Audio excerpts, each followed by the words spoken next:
Assalamualaikum warahmatullahi wabarakatuh.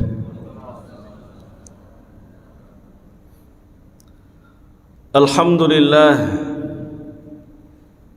assalatu wassalamu ala rasulillah Sayyidina Muhammad ibn Abdullah wa ala alihi wa sahbihi wa man tabi'ahu wa mawalah.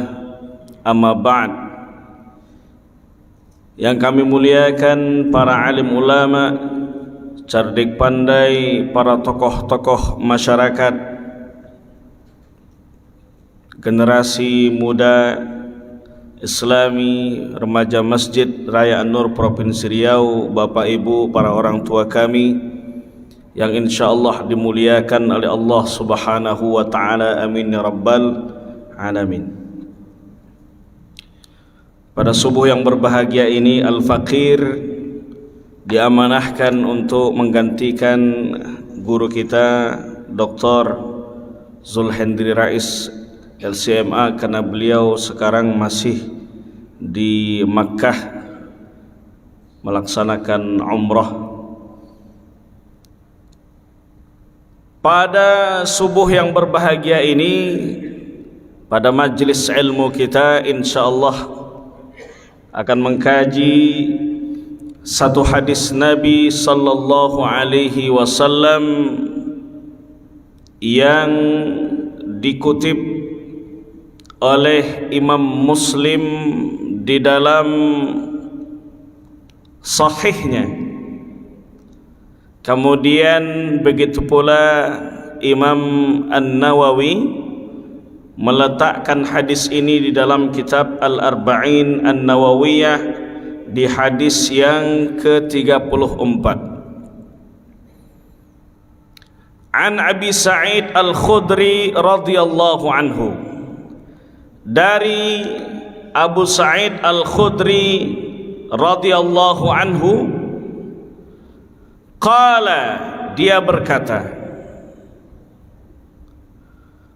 qala Rasulullah sallallahu alaihi wasallam, Rasulullah sallallahu alaihi wasallam bersabda,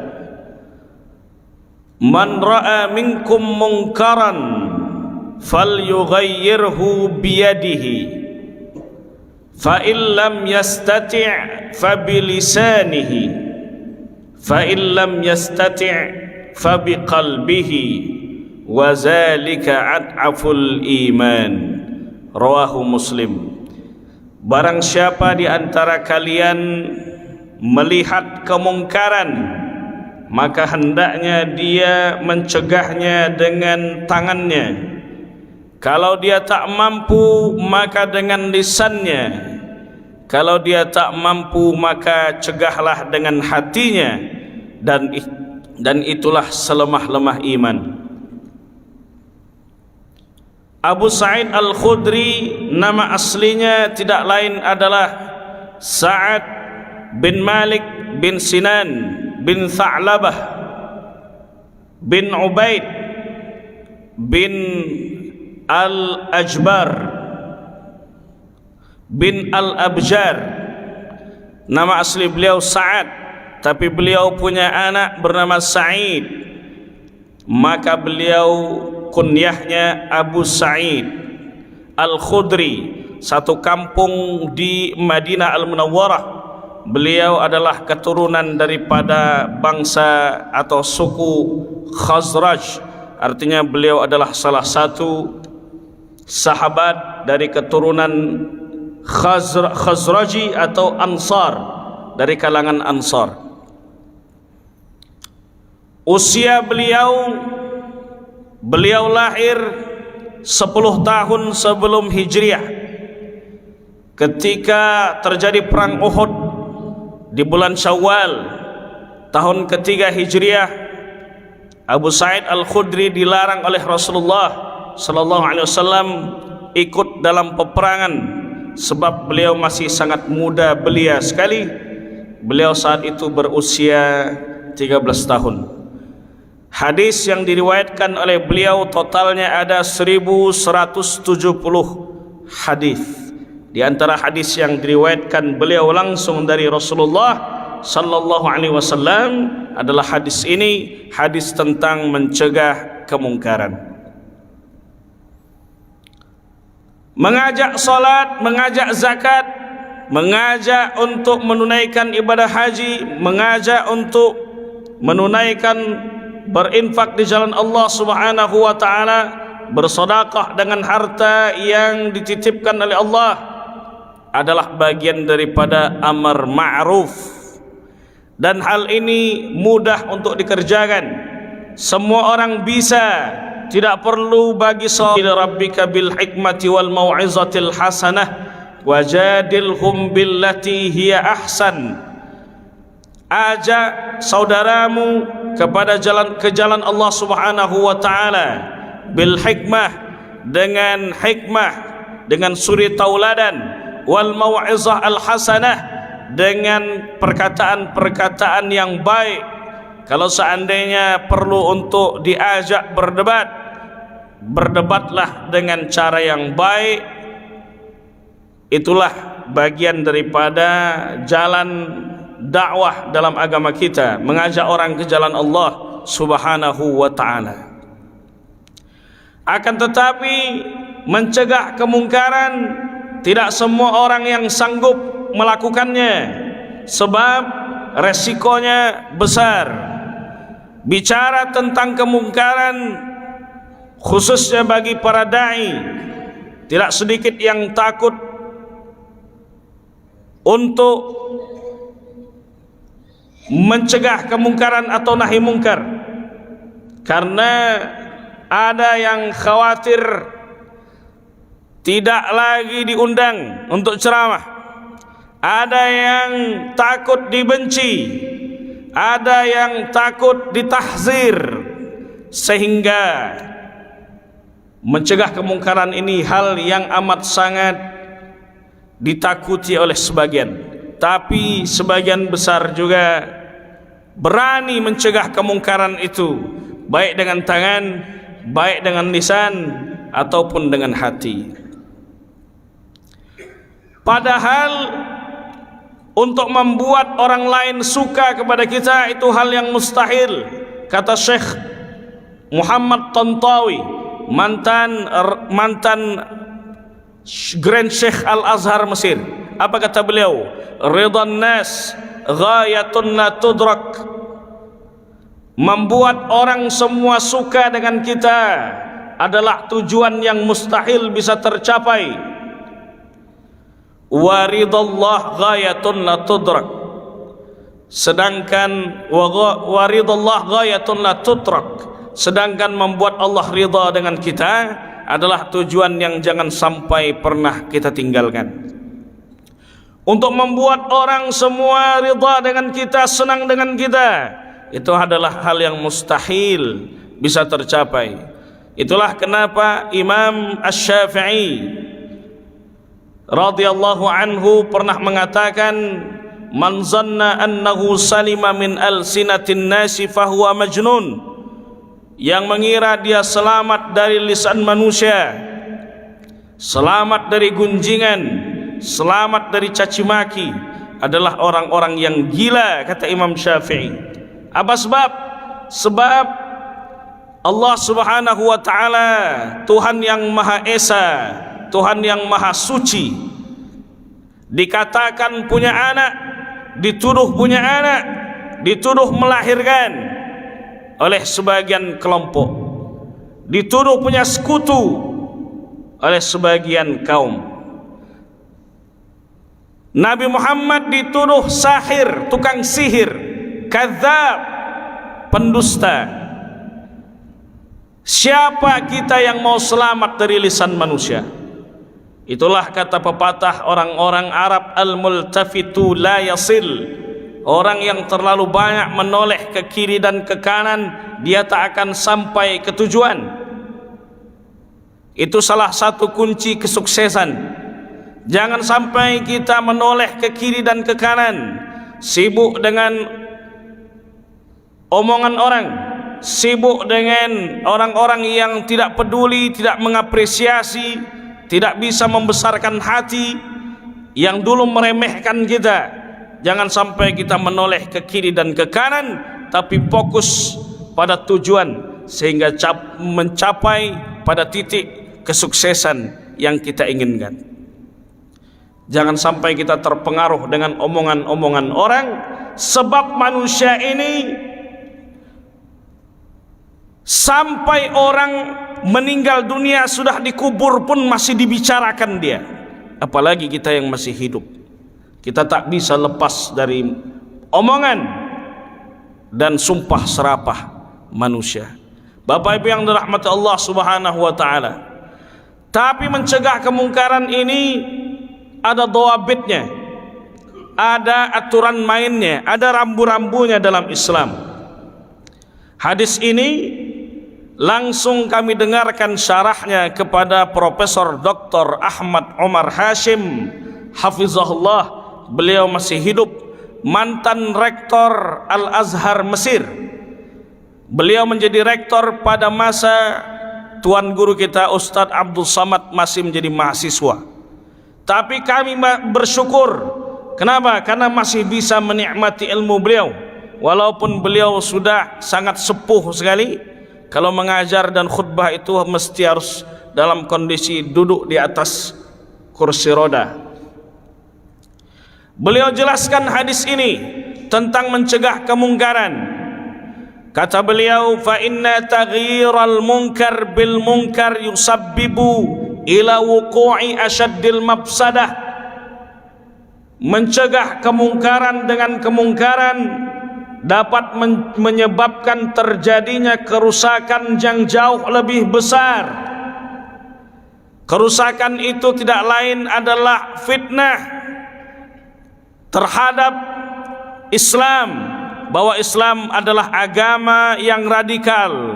Islam adalah agama yang tak bisa bertoleransi. Islam adalah agama yang tidak berdasarkan pada asas rahmatun lil alamin. Jadi mencegah kemungkaran itu bagaimana? Kata beliau, fa kullu amrin yurja'u ilal wali. Maka setiap urusan itu kembalikan kepada orang-orang yang berwenang. Wali di situ maksudnya adalah pemerintahan. Kembalikan kepada petugas yang berhak untuk menindak kemungkaran, kemaksiatan yang bertebaran di bumi Allah Subhanahu wa ta'ala. Mencegah kemungkaran dengan tangan. Ada yang ditugaskan mencegah kemungkaran kasus korupsi, kasus suap, yaitu KPK. Ada juga Satpol PP membubarkan tempat-tempat prostitusi, membubarkan tempat-tempat perjudian. Ada kepolisian memberantas kemungkaran dengan tangan mereka, yaitu mencegah adanya narkoba, mencegah adanya pembunuhan, pembegalan dan sebagainya. Kita semua mesti harus mencegah kemungkaran. Kemungkaran yang paling terkecil yang ada di sekitar kita, ada di rumah kita, itu pun harus kita cegah. Bahwa orang tua punya kewajiban menyuruh anaknya salat. Muru auladakum wahum abna'u sab'i sinin. Perintahkan anak kalian salat di usia mereka ke-7 tahun. Wadribuhum 'alaiha wahum abna'u 10 sinin. Pukullah ketika mereka sudah di usia 10 tahun dan mereka belum melaksanakan salat. Itu bagian daripada mencegah kemungkaran. Ya ayyuhalladzina amanu qu anfusakum wa ahlikum nara. Wahai orang-orang yang beriman, jaga diri kalian daripada jaga diri kalian dan keluarga kalian dari api neraka. Oleh sebab itu tak boleh diam atas kemungkaran yang ada di sekitar kita. Itulah salah satu kewajiban bagi orang tua, melarang anak untuk boncengan, untuk pacaran, melarang anak untuk kumpul-kumpul yang tidak ada manfaat di dalamnya, melarang untuk ikut serta dalam judi online, melarang dari segala macam bentuk kemaksiatan. Maka oleh sebab itu, hal ini juga bagian daripada taghyirul munkar, mencegah kemungkaran yang ada di sekitar kita. Menjaga harta benda kita dari upaya orang yang ingin mengambilnya, merusaknya, maka itu bagian daripada mencegah kemungkaran. Sekarang sedang viral di Serang kalau tidak salah, di Banten. Ada orang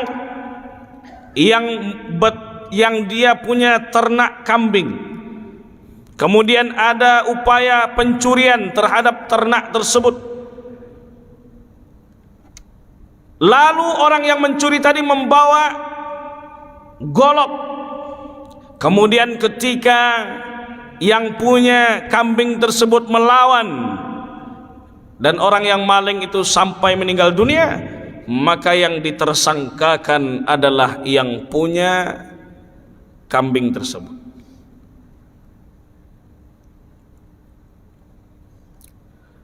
Apakah sesungguhnya hakikat bagi orang yang dia melawan hartanya itu dia yang berdosa? Ketika dia membunuh begal, ketika dia membunuh maling, ketika dia membunuh orang-orang yang mengambil haknya. Di dalam Islam ada maqasid syariah.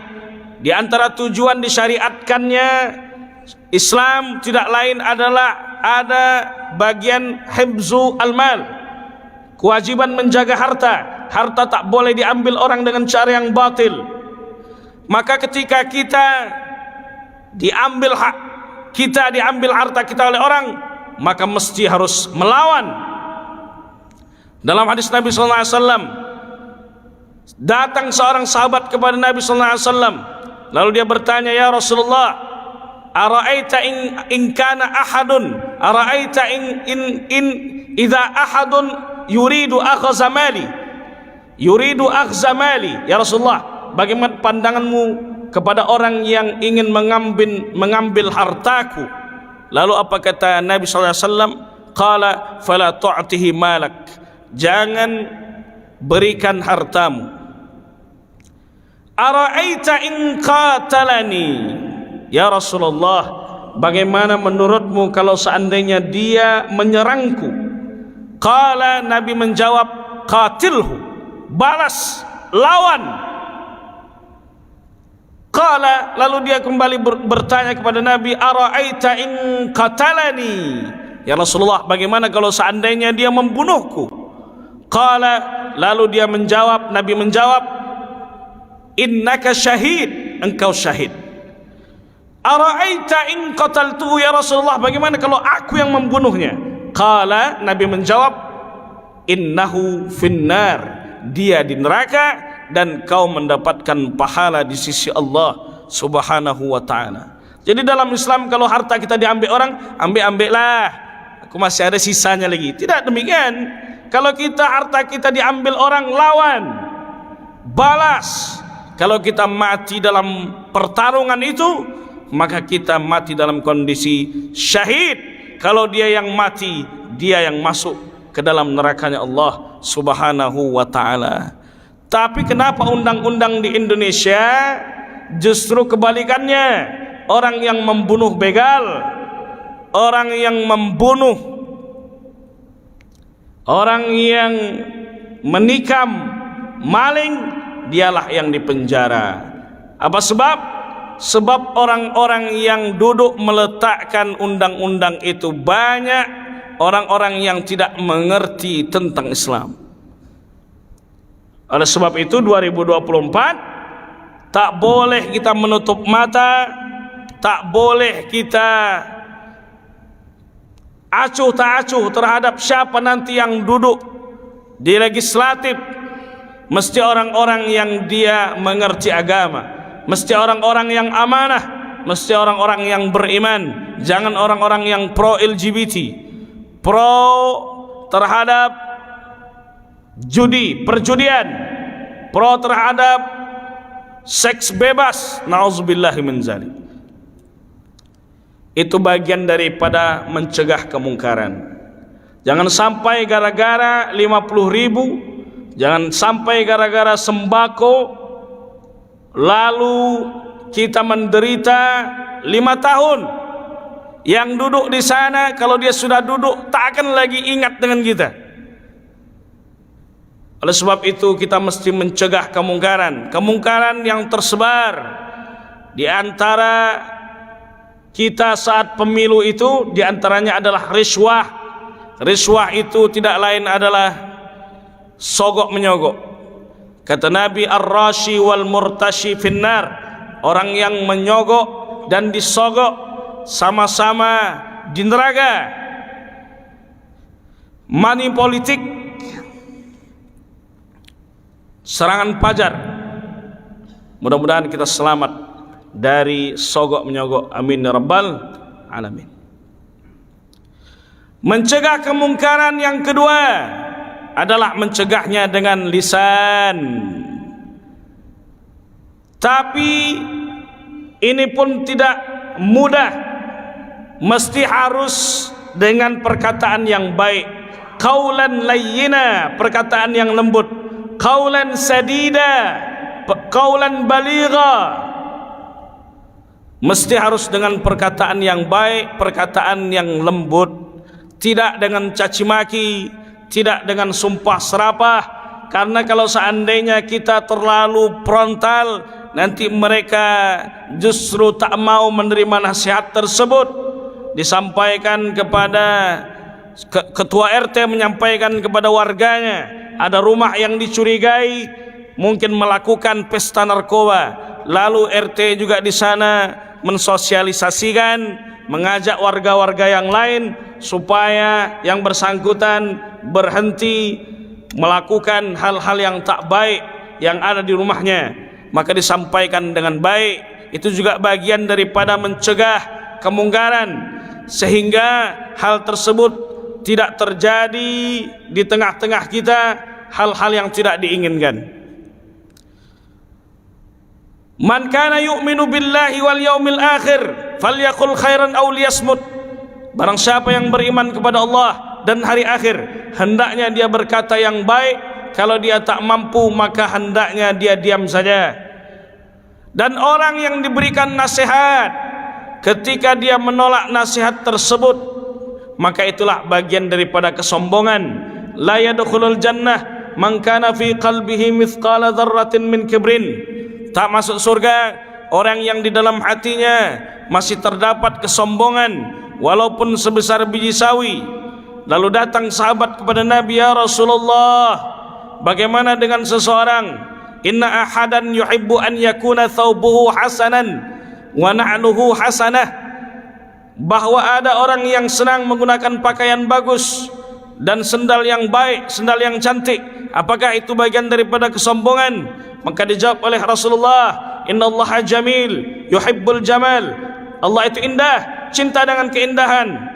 Kita menggunakan pakaian yang baik, menggunakan jam tangan, menggunakan cincin, menggunakan jas, menggunakan jubah, sesuatu yang baik, yang indah, dan Allah cinta dengan keindahan. Begitu pula dengan ibu menggunakan mukna, menggunakan jilbab yang cantik, tas yang cantik. Itu bukan sombong. Kata Nabi, sombong itu tidak lain adalah batarul haq, menolak kebenaran. Karena ada di zaman Rasulullah orang yang minum dengan tangan kiri diberikan nasihat, jangan minum dengan tangan kiri, sebab itu perbuatan syaitan. Lalu dia menolak kebenaran yang disampaikan oleh saudaranya. Itu bagian daripada kesombongan. Ketika dinasihati, jangan sampai kita meninggalkan salat, lalu yang bersangkutan marah, jangan engkau nasihati aku, karena diri kau belum tentu baik lagi. Ini bagian daripada kesombongan Yang kedua adalah wa ghamtun nas, merendahkan orang lain, merasa diri lebih hebat dan orang lain rendah. Ini juga bagian daripada kesombongan. Mencegah kemungkaran yang ketiga adalah dengan hati. Mencegah kemungkaran dengan hati ini adalah yang paling kuat. Sebab kami duduk dengan Syekh Abdullah Izzuddin Al-Azhari, beliau menerangkan pula hadis ini. Kata beliau, zalika, di situ adalah isyaratun lil ba'id, mengisyaratkan kepada sesuatu yang jauh. Dalam artian adalah yang selemah-lemah iman itu kembali kepada taghyirul munkar bil yad, mencegah kemungkaran dengan tangan. Sedangkan yang paling kuat adalah mencegah kemungkaran dengan hati. Apa sebab? Kata Allah dalam Al-Quran, ma kadzabal fuadu ma ra'a, sesungguhnya hati itu tak akan pernah berdusta atas apa yang dia rasakan, atas apa yang dia katakan. Hati mengetahui mana yang hak, mana yang batil. Kalau disebut fuad, hati yang sudah mantap. Tapi kalau disebut qalbun, qalbun adalah sesuatu yang masih terbolak-balik. Kadang dia beriman, kadang dia bermaksiat. Al-imanu yazidu wa yanqus, iman itu kadang bertambah, kadang berkurang. Yazidu bit ta'ah, bertambah karena ketaatan. Wa yanqusu bil ma'siyah, dan berkurang karena kemaksiatan yang dia lakukan. Hati, tempat niat adalah di dalam hati. Mahallun niyah al-qalbu, tempat niat adalah di dalam hati. Maka orang kalau sudah berniat di dalam hati, mantap niat dia. Tapi kalau seandainya dikuatkan dengan dilafazkan, usalli nawaitu, pada hakikatnya kata ulama dalam kaidah nahwu dikatakan innal kalam la fil fuadi innama ju'ilal lisanu 'alal fuadi dalila, sesungguhnya kalau diucapkan dengan lisan itu hanya sekedar menguatkan apa yang tersirat di dalam hati. Hati ini Bapak Ibu, kalau sudah menolak suatu kemungkaran, tak mungkin dia akan melakukan dengan tangannya, tak mungkin dia akan berbuat kemungkaran tersebut. Hati ini kalau sudah mantap menolak prostitusi, maka dia tak akan terjerumus pada kemaksiatan tersebut. Tapi berapa banyak orang yang mencegah kemungkaran dengan tangannya, dengan lisannya. Mencegah kemungkaran, mencegah korupsi, memberantas korupsi, tapi ternyata dia juga yang ikut suap menyuap. Berapa banyak orang yang mencegah kemungkaran, memberantas narkoba, tapi mohon maaf cakap, dia juga yang menggunakan narkoba. Dia juga yang menjadi tempat setoran bandar narkoba. Yang ditangkap itu kroco-kroconya saja, lalu yang main puluhan kilo aman. Ketika terjadi drama penangkapan, mau selamat 200 juta, kasus tak dibawa, tak diangkat. Itulah yang terjadi. Mencegah kemungkaran dengan tangan adalah selemah-lemah iman. Mencegah kemungkaran dengan tangan lainnya, ketika ada orang yang di situ melakukan kemaksiatan, lalu kita tak mungkin serta-merta membawakan parang. Orang yang melakukan kemaksiatan itu dipukul dengan kayu, ditebas dengan parang. Islam tidak demikian. Sebab baginda Rasulullah sallallahu alaihi wasallam ketika berdakwah di Makkah dan Madinah, sekalipun beliau tidak pernah menghancurkan rumah yang di dalamnya ada maksiat, sekalipun beliau tidak pernah menghancurkan berhala-berhala sesembahan kafir Quraisy. Bapak Ibu yang dirahmati Allah Subhanahu wa taala, itulah beberapa dhawabit mencegah kemungkaran yang ada di sekitar kita yang mesti harus kita tegakkan. Kalau tidak ditegakkan, maka kata Profesor Ahmad Ibrahim Atiyah dalam kitabnya Wasail Tablighi Da'wah, ada 5 akibat ketika tidak ditegakkannya amar ma'ruf nahi mungkar. Yang pertama, kata beliau, ketika tidak ditegakkan amar ma'ruf nahi mungkar, yang terjadi adalah fasadul mujtama'. Masyarakat akan rusak. Ketika masyarakat ini rusak, orang tua cemas, orang tua mulai khawatir, nanti bagaimana kalau seandainya anakku ikut-ikutan terjerumus pada kemaksiatan, kerusakan, seks bebas, narkoba. Sekarang Bapak Ibu, zaman sekarang anak tidak terpengaruh narkoba itu sudah hebat sekali. Itu sudah sesuatu yang sangat menakjubkan di zaman kita. Oleh sebab itu, tempat yang paling aman adalah memasukkan anak-anak ke sekolah-sekolah agama, mengenalkan mereka tentang agama, memasukkan anak-anak ke pondok-pondok pesantren. Walaupun sudah ada upaya beberapa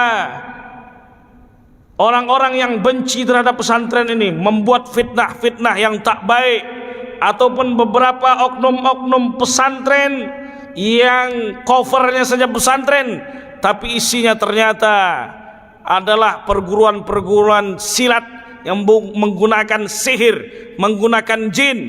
Ada juga yang memang memanfaatkan untuk bisnis saja. Ada juga pesantren, oknum dari pesantren itu yang memanfaatkan santriwati perempuan ini untuk memuaskan birahinya. Nauzubillahi min zalik. Akan tetapi pesantren tetaplah tempat terbaik yang mendidik di sana para ulama, kader-kader umat Islam yang menegakkan amar ma'ruf nahi mungkar. Oleh sebab itu, Sufyan bertanya kepada Nabi SAW. Apa kata Sufyan, sahabat Nabi? Ya Rasulullah, wahai Rasulullah, anahliku wa fina salihun. Apakah kami juga akan celaka? Apakah kami juga akan binasa? Sedangkan di tengah-tengah kami masih banyak orang-orang saleh. Apa dijawab oleh Nabi? Naam, idza kathural khabath. Ya, kalian akan binasa, kalian akan hancur juga ketika kalian membiarkan terjadinya kemaksiatan, terjadinya kemungkaran di tengah-tengah kalian. Ketika orang tak peduli terhadap kemungkaran, disitulah masyarakat akan rusak. Kemudian musibah yang terbesar tentunya adalah musibah akhlak. Kita tahu bahwa pepatah mengatakan su'ul khulqi yu'di. Kalau kebiasaan buruk itu pasti akan mengalir satu sama lain. Fa innal qarina bil muqarini muqtadin. Satu teman dengan teman lainnya akan saling mensifati. Kalau yang dia lakukan kebiasaan yang di lingkungannya itu adalah kebiasaan buruk, maka secara otomatis anak, keluarga akan ikut serta pada kebiasaan buruk tersebut. Oleh sebab itu, kalau ingin selamat, jauhkan dari musibah, bencana akhlak yang terjadi di tengah-tengah masyarakat kita. Apalagi yang dapat terjadi ketika amar ma'ruf nahi mungkar tidak ditegakkan, yaitu adamu istijabatid da'wah, adamu istijabatid doa. Doa yang dimunajatkan tidak akan dikabulkan oleh Allah. Ada kampung yang tak turun-turun hujan, sebulan penuh melakukan salat istisqa, istighfar, memohon ampun, istisqa, minta diturunkan hujan, tapi hujan tak kunjung turun, tapi hujan tak kunjung membasahi kampung mereka. Apa sebab? Salah satunya tidak lain adalah mereka tidak menegakkan amar ma'ruf nahi mungkar. Yang ketiga,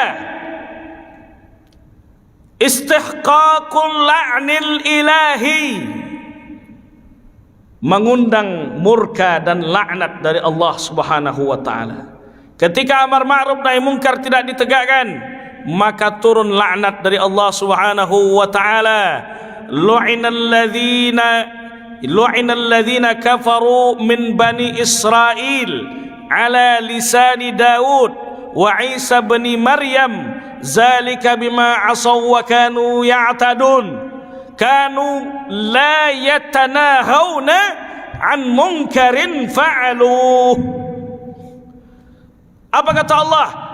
Terlaknatlah orang-orang kafir dari Bani Israel. Orang-orang kafir dari Bani Israel artinya sebagiannya beriman.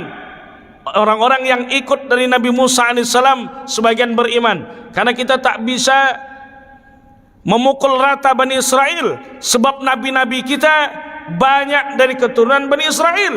Nabi Yusuf, Nabi Musa, Nabi Harun, Nabi Yahya, Nabi Zakaria, Nabi Yesaya, itu keturunan daripada Bani Israel. Mereka dilaknat oleh Allah melalui perantara lisan Nabi Daud dan lisan Isa bin Maryam, karena mereka bermaksiat dan memusuhi agama Allah Subhanahu wa taala. Karena mereka ini membuat kerusakan yang besar. Wa qadaina ila bani Israil, kami telah menetapkan kepada Bani Israel bahwasanya mereka itu tidak lain adalah la tufsidunna fil ardi marratain, kalian akan membuat kerusakan di bumi Allah 2 kali. Yang pertama adalah pada masa mereka membunuh para nabi dan rasul. Jumlah nabi yang dibunuh oleh Bani Israel 73 orang. Jadi apa yang terjadi di Palestina itu belum sebanding dengan apa yang mereka lakukan terdahulu. Dulu mereka membunuh para nabi dan rasul dengan cara yang batil. Nabi Yahya, Nabi Zakaria, Nabi Yesaya mereka bunuh. Kerusakan yang kedua mereka lakukan adalah ketika diutusnya baginda besar Muhammad sallallahu alaihi wasallam. Termasuk kerusakan yang mereka lakukan saat ini di tanah Palestina. Oleh sebab itu Bani Israel ini juga termasuk mereka kesalahannya adalah kanu la yatanahawna, mereka tidak saling mencegah an munkarin fa'aluh, terhadap kemungkaran yang mereka lakukan, terhadap kemungkaran yang mereka kerjakan satu sama lain. Kemungkaran yang mereka lakukan ini banyak, tak mensyukuri nikmat Allah. Kemungkaran yang mereka lakukan menyembah patung Al-Ijil, patung Samiri, patung yang mirip dengan lembu. Itu yang mereka lakukan. Kemudian mereka adalah yang diantara yang mereka dilakukan oleh Bani Israel itu tidak lain adalah membuang kitab Taurat. Fanabazuhu wara'a zuhurihim. Taurat itu bukan dilemparnya di depan ini, tapi dilemparnya ke belakang. Diberikan Taurat, dilemparkannya ke belakang. Itulah kelakuan Bani Israel, cucu cicit daripada keturunan Nabi Yakub itu. Banyak di antara mereka yang kafir karena mereka tidak mencegah kemungkaran satu sama lain, maka Allah melaknat Bani Israel, orang-orang kafir di antara Bani Israel. Lalu yang keempat, intifa'u wasfil khairiyyati 'anil ummati, redupnya umat ini sebagai umat terbaik. Kita dikatakan sebagai umat terbaik bukan karena banyak yang berangkat haji, bukan karena masjid-masjid yang megah, bukan karena tablik akbar yang ramai. Kita dikatakan umat terbaik karena menegakkan amar ma'ruf nahi mungkar. Kuntum khaira ummatin, kalian umat terbaik, ukhrijat linnas, yang dikeluarkan di antara manusia, ta'muruna bil ma'ruf wa tanhauna 'anil munkar wa tu'minuna billah. Kalian mengajak kepada yang ma'ruf, mencegah dari yang mungkar, dan kalian beriman kepada Allah Subhanahu wa ta'ala. Tapi kalau seandainya itu tidak kalian lakukan, maka kalian adalah umat yang biasa saja. Kalian bukan umat terbaik yang disebutkan oleh Al-Quranil Karim. Karena umat-umat terdahulu, kenapa mereka dilaknat oleh Allah? Sebab mereka tidak mencegah kemungkaran yang terjadi di tengah kita. Tapi umatnya Rasulullah sallallahu alaihi wasallam, walaupun kita tidak bisa secara totalitas mencegah kemungkaran yang ada, tapi sudah banyak upaya-upaya yang kita lakukan untuk mencegah kemungkaran. Maka sifat sebagai umat terbaik itu yang disifati oleh Al-Quran itu akan terus mengalir kepada kita, umatnya baginda besar Muhammad sallallahu alaihi wasallam. Yang terakhir, kalau tidak ditegakkan amar ma'ruf nahi mungkar, kata Profesor Dr. Ahmad Ibrahim Atiyah, nuzulul uqubah al-ammah, turunnya musibah, bencana secara merata. Wattaqu fitnatan la tusibanna alladhina zalamu minkum khassah. Takutlah kalian kepada musibah yang tidak saja mengenai, menimpa orang-orang yang zalim di antara kalian, sebab orang-orang yang beriman akan kena imbasnya. Apa sebab? Sebab tidak ditegakkan amar ma'ruf nahi mungkar. La tufsidu fil ardi, buka tafsir Ibnu Katsir. Makna la tufsidu fil ardi adalah la tufsidu fil ardi bil kufri wal ma'siyah.